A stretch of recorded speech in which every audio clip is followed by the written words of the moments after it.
Berbagai upaya ditempuh keluarga Sultan Rifat Al-Fatih untuk mendapat keadilan atas kasus kecelakaan nahas yang menimpa Sultan Rifat.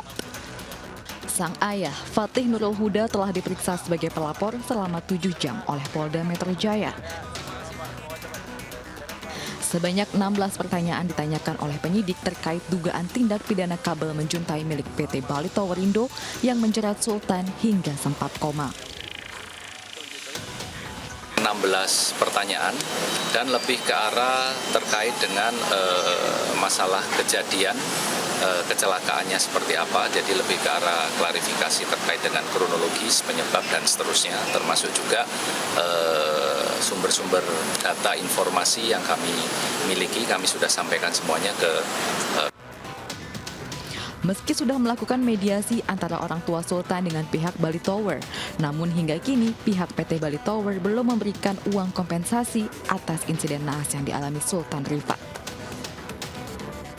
Ya, kita akan bicarakan.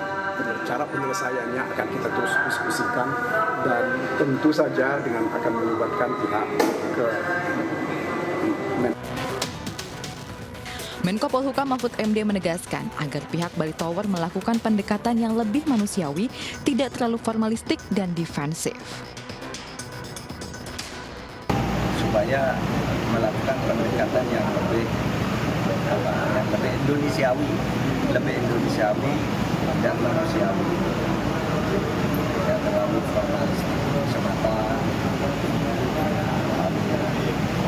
Cara debat pengacara dengan sangat defensif. Setelah 8 bulan berjuang untuk pulih dan menjalani operasi, kondisi Sultan Rifat kini sudah mulai bisa berbicara.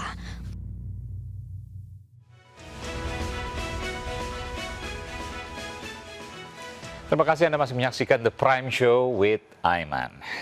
Pemirsa, keajaiban itu nyata. 5 bulan kritis, Sultan Rifat Al-Fatih bisa kembali membuka mata, tersenyum, berdiri, memeluk ibunda dan ayahnya. Eksklusif, saya mendapat izin untuk melihat langsung proses Sultan latihan berbicara, dan saya bisa mendengar suara Sultan untuk pertama kalinya.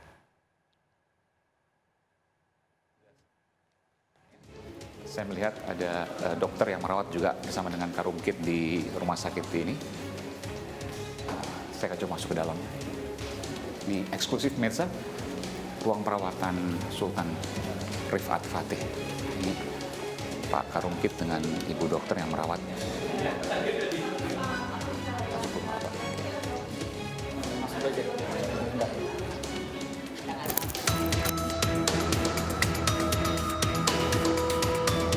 Kita masuk saudara ke ruang perawatan Sultan Rifat Fatih.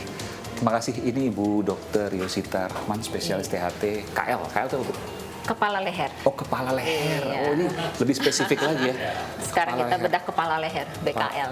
Bu Dr. Yosita, ini Bu Dr. Yosita adalah yang ketua tim yang menangani Mas Sultan ya. Mas Sultan apa kabar? Sehat selalu. Belum bisa keluar suara deh Bu ya, tapi sedang dilatih Sedang oleh... kita latih, Pak. Sedang dilatih. Nanti saya ingin juga menyaksikan pemirsa eksklusif ya, bagaimana kemudian Rumah Sakit Polri ini melatih Sultan untuk berbicara, karena sebelumnya sama sekali nggak bisa bicara. Nggak bisa bicara. Nggak keluar sama Nggak sekali. keluar sama sekali. Karena sekali lagi tenggorokan dan kerongkongannya, saya mohon maaf, putus ya Bu. Ya. Jadi kan dia mengalami trauma leher. Trauma leher itu, di leher kita itu banyak organ penting. Ya.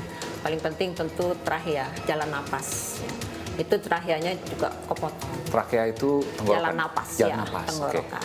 Di belakang trachea itu ada esofagus, jalan makan. Kerongkongan. Kerongkongan. Jadi tenggorokan dan kerongkongannya. Iya, kena. Nah, terus di sini ada nervus laryngeus recurrent yang mempersarafi pita suara. Oke. Dua-dua sarafnya putus. Jadi sebentar Bu, makannya dari mana? Gak bisa nelen. Ludah sendiri aja nggak bisa lewat. Oh, ludah sendiri nggak bisa, Nggak bisa lewat. Jadi kalau ludah, mohon maaf ya, saliva atau ludah itu, kalau ditelan, dia Keluar. Masuk ke paru-paru. masuk ke paru-paru. Iya. Saya pernah mendengar juga waktu itu, jadi karena kebanyakan menelan ludah, paru-parunya tergenang. Akhirnya dia mengalami pneumonia. Infeksi di paru-paru. pneumonia. Iya. Jadi kalau ada, mohon maaf, saliva itu tadi, atau ludah itu tadi, harus selalu dibuang. Iya, akhirnya dia membuang saliva, Pak. Jadi karena sarafnya mempersarafi pita suara lumpuh, jadi pita suara itu terbuka, nganga. Sedangkan guna pita suara itu selain bicara, dia akan menutup waktu menelan. Nah, dengan terbuka terus, otomatis semua air, ludah, makanan masuk ke paru. Makanya kompensasinya dia membuang ludah. Jadi sekarang Nggak dicek betul-betul. terus dong Bu, paru-parunya ini tergenang apa enggak? Kan kita nggak tahu kalau seandainya tidur, nggak ada yang nggak sadar. Kalau misalnya nggak tidur mungkin masih bisa ya. Tapi Makanya kita tracheostomy. Ini pakai kanul, Hah? di sini ada balon, jadi kita tutup supaya saliva nggak bisa masuk ke paru. Oke. Dan kita sudah lakukan operasi medialisasi pita suara, sehingga pita suara yang tadinya gini, kita suntikan lemak, kita ambil dari bawah perut, Iya. sehingga pita suaranya itu menutup. Jadi nggak sekarang masuk. sudah menutup, ya. Oh, pita suara Jadi ludah yang masuk sudah berkurang, Iya. dan di sini juga pita suara sudah mulai bisa dipakai untuk berbicara. Makan pakai selang. Makan sementara masih pakai selang, Dari hidung. karena esofagusnya masih nyempit. Oke. Kita sedang berupaya melebarkan esofagusnya supaya bisa lewat. Jadi makan dimasukkan Sementara kita selang pakai selang dulu. dari hidung Iya, langsung ke lambung. langsung ke lambung. Jadi makannya pemirsa itu ada selang dari hidung ke lambung. Saya mohon maaf ya Pak Mas Sultan ya. Ini selang makanannya. Iya, selang makanan. Selang makanan. Tapi ini buat masukan. Iya. Harus cair Harus cair. dan bukan makanan seperti orang normal. Iya, bisa juga dengan blenderize ya. Jadi blender sampai halus, kita Iya. saring, Iya. kita masukkan lewat sana. Oke, dimasukkan tadi lewat. Iya. Oke, setelah itu masuk ke hidung dan hidung ini masuk ke dalam lambung. Lambung. Di sebelah kiri nih lambungnya.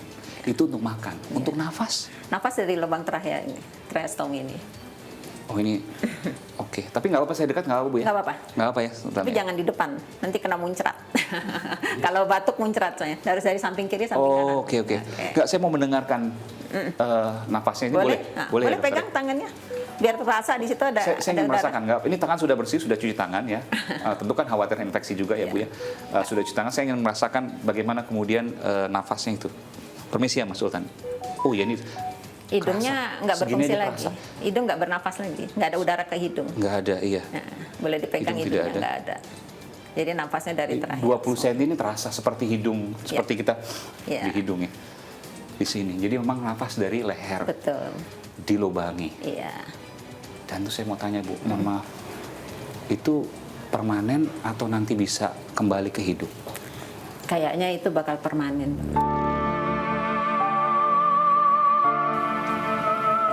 Bakal permanen. Iya. Tapi nanti kita akan upayakan tidak pakai alat lagi. Jadi pakai apa? Jadi Bu? hanya lubang bolong di sini. Ini persis seperti orang yang mungkin Kanker pernah- laring. Nah, kanker laring Kanker yang ada karena- di rokok-rokok. Iya. Jadi seumur hidup seperti itu. Kalau makanan, Mudah-mudahan bisa makan dari mulut. mudah-mudahan bisa makan dari mulut. Saat ini saya lihat refleks menelannya masih bagus. Jadi Cuma makanan nyempit, ya. bisa kembali normal. Kita upayakan. Hanya Mudah-mudahan bisa nafas yang tidak kembali normal. makan. Iya. Tidak bisa, ya sejauh ini mungkin belum ada bayangan untuk bisa dikembalikan secara normal. Tidak mungkin untuk dikembalikan. Tidak Dengan mungkin, teknologi yang saat ini ada. Karena kelumpuhan pita suara itu dari nerve yang putus. sarafnya putus. Iya, kita untuk menyambung saraf itu saat ini di Indonesia belum bisa. Mungkin ada satu negara Perancis, tapi saya juga nggak yakin kalau kasus trauma. Biasanya kalau kasus kepotong operasi ya. Masih bisa. Karena kalau kasus trauma sendiri entah sarafnya sudah di mana kan kita nggak tahu ya. Iya. Kalau makanan kenapa bisa normal Bu? Kan itu sarafnya juga. Makan tidak pakai Terputus. saraf. Ini saraf yang menggerakkan pita suara Pak, Oh. yang keputus. Oke. Jadi Kalau- pita suaranya yang nggak berfungsi. Saya kemarin sudah dicoba untuk melebarkan kerongkongan itu supaya bisa masuk. Tapi kerongkongan jauh lebih mudah untuk dikembalikan ketimbang tenggorokan. Tenggorokannya nggak bisa balik lagi Pak. Pilihannya antara suara dengan bernafas. Ya. Saya juga mendengar hari ini Dr. Yosi juga ingin melatih bagaimana Sultan ini berbicara. Sekarang kalau ngomong nggak akan keluar suara nih ya? Seharusnya bisa, cuman karena di sini masih besar lubangnya, jadi agak bocor, jadi agak sulit dengan alat. Ya. Sultan boleh kalau saya minta bicara nggak Pakai apa-apa ganti ya? yang merah. Kita lepas saja. Dan pemirsa sekarang sedang dilakukan proses untuk melatih berbicara pemirsa.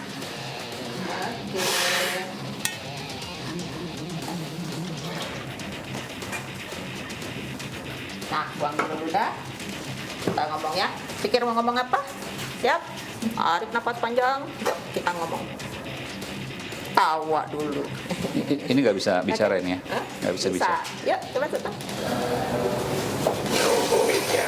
Nah.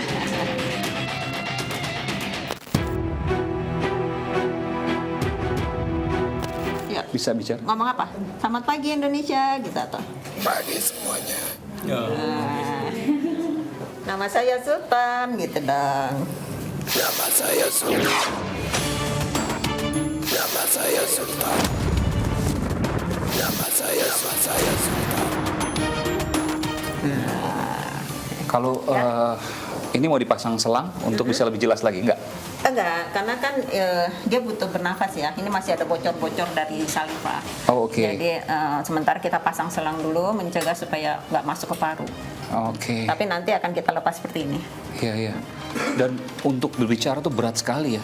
Iya pasti. Iya, Sultan Tapi nanti berat sekali latihan. ya. Tapi sudah kedengaran suaranya sih. Luar biasa. Buang dulu ludahnya dong. Nah, ini soalnya nalarnya belum sempurna, ludah masih masuk-masuk. Jadi memang pemirsa setiap kali berbicara harus menggunakan energi yang jauh berlebihan ketimbang manusia yang normal ya. Ya, makanya kita latih nanti. Dilatih dan selalu mengeluarkan saliva atau ludah tadi. Harusnya kalau saluran makannya sudah lebar, Ya. ludah kan udah masuk ya. Harusnya nggak keluar-keluar lagi. Oh, tinggal yang kerongkongan Iya, tadi kita ya. masalahnya masih mengatasi kerongkongannya dulu. Kalau tidak dia masuk ke tenggorokan, ke paru-paru. Iya, makanya kita pasang kanul dulu supaya nggak masuk. Iya. Oke, silakan Bu Dokter. Udah, hah? Mau begini aja, enak ya begini ya? Hah? Enak begini kan? Oh, pengen dia begini tapi belum boleh. Ya. Karena masih Ngomong nggak boleh pakai ini, ngomong. Ngomong pakai ini. Oh, Iya. harus ngomong. Mau Mau ngerekam, ngerekam. oke. Boleh, silakan. Selama ini komunikasinya dia pakai HP. Oh, Jadi sekarang saya coba no. Oh, sekarang nggak boleh pakai HP, harus ngomong. Memang harus dilatih ya. Iya. Silakan. Latihan supaya kuat. Nama saya Sultan. Asal Jakarta. Umur 21 tahun. Kuliah semester. Semester 7. Sultan mau lanjut kuliah lagi nggak? Ya, lanjut. Harus kuliah lagi. Harus Sultan punya semangat yang tinggi. Sultan nggak boleh nyerah. Tidak akan nyerah. Sultan cita-cita mau jadi apa nanti? banyak bingung. Bingung. Sebelumnya punya cita-cita apa? Mau jadi diplomat. Diplomat. Diplomat. Tapi sempat kepikir nggak mungkin sekarang jadi diplomat lagi. Nggak apa-apa. Tapi Sultan yakin Sultan masih pasti bisa jadi diplomat. Jangan menyerah, kejar jadi diplomat. Luar biasa. Luar biasa semangatnya Mirza, luar biasa. Jadi sebelumnya mau jadi diplomat, tapi karena seperti ini rupanya agak tidak percaya diri. Tapi kita harus bangkitkan ya, Sultan harus tetap semangat. Kuliah di jurusan HI ya? Ilmu pemerintahan. Oke. Di Universitas Brawijaya di Malang, Jawa Timur, Mirza. Kita pasang lagi ya. Ini akan Tadi dipasang kanulnya lagi. mana? Ini kenapa dipasang dokter? Karena takut Biar infeksi. salivanya nggak masuk ke Oh, paru-paru. oke. Karena masih belum normal Iya. kerongkongannya sehingga saliva takut masuk ke paru-paru. Iya, nanti Jadi ini infeksi lagi. sementara belum normal Iya. dipasang lagi. Kita pasang dulu.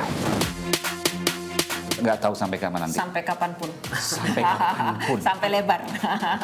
Oke. Iya. Silakan. Pemirsa, Herawati Murni, ia adalah ibunda Sultan Rifat Al-Fatih. Masih tidak percaya anak kebanggaannya yang berusia 21 tahun dinyatakan akan cacat seumur hidup. Saya akan segera kembali, Prime Show with Aiman, selepas jeda.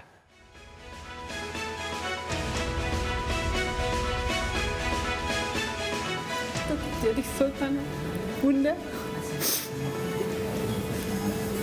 tetap semangat, karena kalau dengan dia semangat kami tambah semangat, tambah kuat ya nak ya. Terima kasih.